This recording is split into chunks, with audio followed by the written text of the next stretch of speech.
Just when he thought it couldn't get any worse, it's now snowing on President Biden's voting rights parade.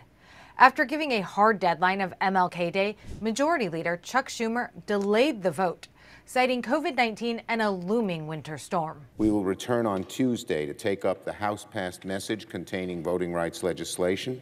Along with the weather, Democratic Senator Brian Schatz has a breakthrough COVID case, meaning Schumer is down one of his crucial votes. This as President Biden took an unsuccessful trip down Pennsylvania Avenue to Capitol Hill to try to woo centrist senators into filibuster reform in order to pass voting rights legislation. I hope we can get this done.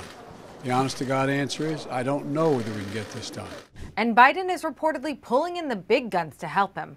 Politico reports former President Bill Clinton has been talking to West Virginia Senator Joe Manchin to find a way to get him to agree to both filibuster reform and President Biden's social safety net Build Back Better bill.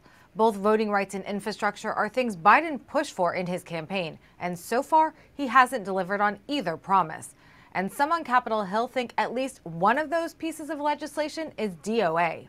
Democratic Congresswoman Susan Wild telling Politico, "We need to be working on Plan B right now, and Plan B would be what to do if the Build Back Better falls apart completely." But Biden's setbacks don't end there. The Supreme Court recently said his large employer vax or test requirement is a no-go. Some think these setbacks are why 1 year in, Biden has the lowest approval ratings of all presidents except for one. Straight from D.C., I'm Annie Anderson.